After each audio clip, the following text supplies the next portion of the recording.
Hey guys, आज हम बात करने वाले हैं डैशबोर्ड वार्निंग लाइट, जिसमें से एक जो लाइट है चेक इंजन लाइट, इसके बारे में डिटेल में बातें करने वाले हैं कि ये क्यों आती है, क्या रीज़न है, इसको कैसे ठीक किया जाए, इसके आने से कोई नुकसान तो नहीं है। इसके बारे में डिटेल में बातें करने वाले हैं। तो मैं वनीज, आप देख रहे हैं वनीज ऑटोटेक चैनल। तो चलिए शुरू करते हैं। गाइस, पहला पॉइंट कि लाइट कितने कलर की जलती है। तो आपको बता दें कि ये दो कलर की लाइटें होती हैं।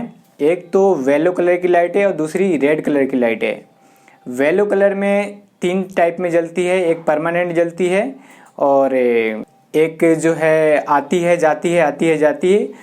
तीसरी लाइट है जो आप कुछ भी कर लें, इसकी कपलर हटा दें सेंसर की, कोई वायरिंग को आप कट कर दें, कुछ भी कर दें, तो उस समय ये काम ही नहीं करता, यानी कि वार्निंग लाइटें आती ही नहीं है, चेक इंजन लाइटें आती ही नहीं है। तो सबसे पहले रेड की बातें कर लेते हैं कि रेड लाइटें आए तो क्या करें। रेड लाइटें आए तो गाड़ी को ज़्यादा ना चलाएं। आपके अपने मतलब जहाँ भी कहीं जा रहे हैं, 100 किलोमीटर, 50 किलोमीटर, 200 किलोमीटर जहाँ भी जा रहे हैं, वहाँ जा कर के आसपास में कोई अगर मैकेनिक मिले तो आप वहाँ पे चेक करा लें कि ये लाइटें क्यों आती है, ये लाइटें जो आ रही है इसका क्या रीज़न है, आपको पता चल जाएगा, ठीक करवा लें। नहीं तो अगर आप चलाते हैं गाड़ी तो रेड कलर की लाइटें आती है और आप गाड़ी चलाते हैं तो आपको कहीं दिक्कत में गाड़ी डाल सकती है, जैसे कि एक्सीलेटर ना लेना, इग्निशन सिस्टम अच्छे से काम नहीं करना। तो इस तरीके की प्रॉब्लम हो सकती है, आपको धोखे में डाल सकती है ये रेड कलर की लाइटें। येलो कलर में 3 बताया, एक परमानेंट, दूसरा आती है जाती है लाइटें और तीसरा जो लाइटें आती ही नहीं है। पहले जानेंगे कि येलो कलर की जो परमानेंट लाइटें हैं तो क्या करें। फ्रेंड्स, अगर येलो कलर की परमानेंट लाइटें आती हैं तो आप गाड़ी चला सकते हैं, चलाते जाइए, कोई दिक्कत नहीं होगा।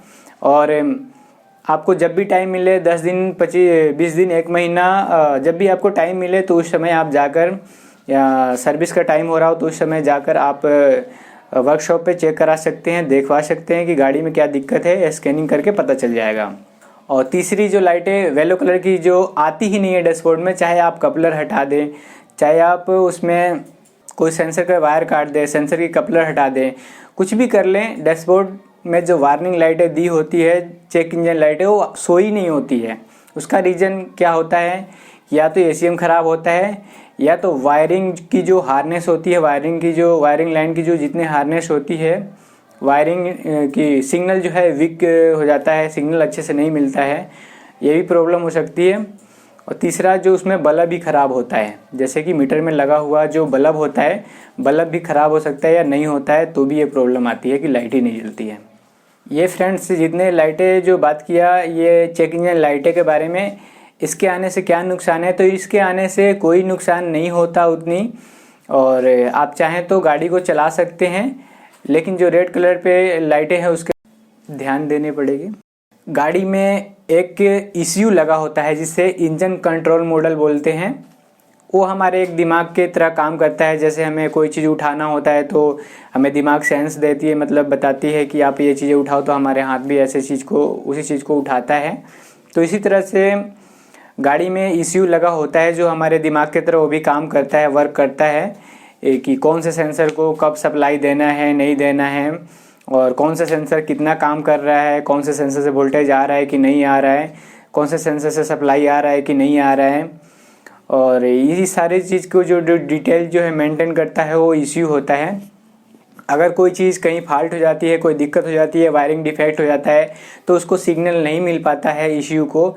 इससे क्या होता है कि वार्निंग लाइट डैशबोर्ड में ECU जला देता है कि यहाँ से ये सिग्नल नहीं मिल रहा है।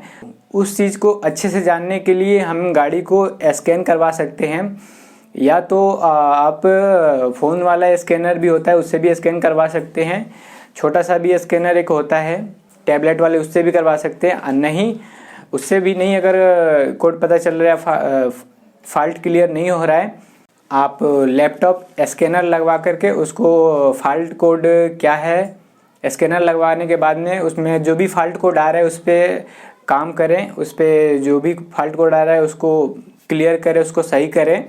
सही करने के बाद में आपकी गाड़ी में जो चेक इंजन लाइटें हैं वो चली जाएगी।